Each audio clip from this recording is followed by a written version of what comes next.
So as we're doing these things, and you can see the event right here is February 24th, 2011. While we're doing this, the pro-Palestine activism never really stopped.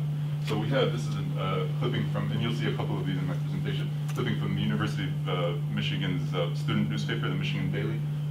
When we went and this was April 13th, 2011, we were demanding that the university divest from socially irresponsible companies, including Haynes Brands and BP and Monsanto, which all had ethically questionable practices, and the fourth company was Northrop Grumman, which had given weapons to,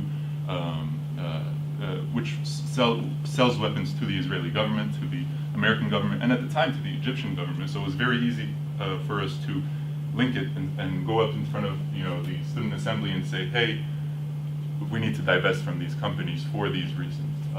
And so the pro-Palestine activism didn't stop, but it just became a part of these other events that we had, like a vigil that we had for Syria.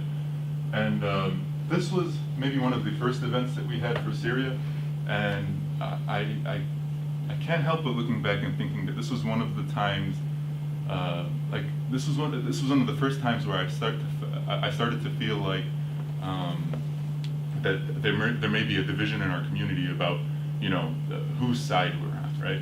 So it was very clear to us when things happened in Tunis, when things happened in Egypt and Bahrain and wherever they happened, we were on the side of the people, right? There was no question about that.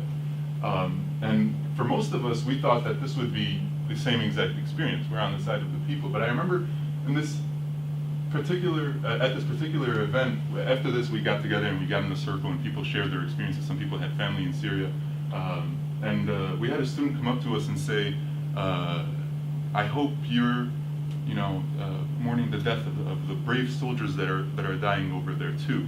And a lot of us were a little bit confused by that because nobody would have come up and told us that about the brave Egyptian soldiers that that the peaceful protesters in Egypt were facing, right? So immediately Syria became sort of a little bit more complicated, and it alienated some people from our group, but it also, I'd say by and large, kept our group together in that we knew we had a lot to learn from each other because there was a very I think healthy diversity of opinion within our group, but it encouraged us to think about, okay, why was that question asked at that time and not during the other protests, and what does that mean for us? So there's one source of contradiction, but on the other hand, we were also facing another source of contradiction where we had, that day when we did the Syria vigil, we were on the front page of the Michigan Daily, a publication that normally we weren't on the best terms with. Whenever we would hold a pro-Palestine event, and it would be really big and we had a lot of attendance, we wouldn't get the kind of coverage that we would expect, especially for events of those magnitudes. Whereas when we had a vigil for Syria, it happened that night. By the next morning, it was on the front page of the Michigan Daily. So this juxtaposed with, for example, in October of 2010, we did a walkout, and it was we walked out from a lecture of there was an Israeli soldier who came in. This particular soldier was linked to, I think it's pronounced the Givati Brigade, in the Israeli army that was, explicitly found guilty of, bombing a home in Gaza during the 2008-2009, and killing, I believe the number was 26 innocent civilians. So this man was invited to our campus, and was welcomed with open arms. Hey, come give a lecture here, and we felt that was very inappropriate. So we went in, we sat down, and then as soon as he started talking, we revealed the names of the children that had been killed by the Israeli military in Gaza in 2008-2009. So each of us had a name on our chest, and then we taped our mouths, and eventually ended up walking out.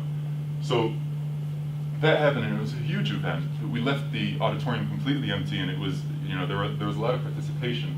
So immediately we wrote a viewpoint, right, which is like essentially like an opinion piece to the Michigan Daily, saying this is what we did, and here are all the pictures. We'd like you to report on this event. I believe the walkout happened on Monday. We didn't get our viewpoint published until Thursday, right? And the viewpoint was published under another opinion piece that said, it was called "Listen to be Heard," that if we were really interested in being productive about our activism, we should have stayed in that room instead of leaving. So essentially, really undermining a very what we thought a very legitimate form of protest against someone who was part of an oppressive body that we felt like we needed to protest. So in this example, when we were doing our pro-Palestine activism, we felt that the media, inaccurately represented us and manipulated our message. Whereas when we were doing, the vigil for Syria, it was front page, no problem. That fact didn't really change what events we were doing, but it is something that a lot of us noticed and felt, and some of us were hurt by, and we understood that Syria was a hot topic at the time, and so it would be on the front page. But we also understood that there were other considerations, specifically anti-Palestinian sentiments that we were hurt by. 2 minutes. 2 minutes. Then we did. This is one of the final Arab World events that we did before really resorting to or reverting back to being an explicitly pro-Palestinian organization, and that happened as a result of a lot of conversations and a lot of people thinking that or feeling that we weren't doing enough about Palestine with all of these other groups or other events being represented on our work now.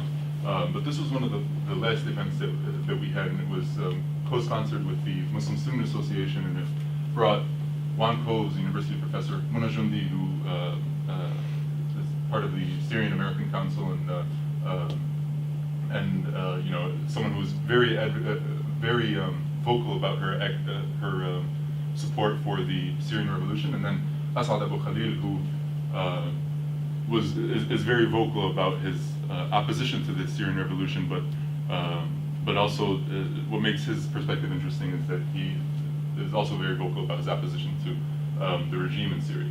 So this ended up being a very lively debate, very heated.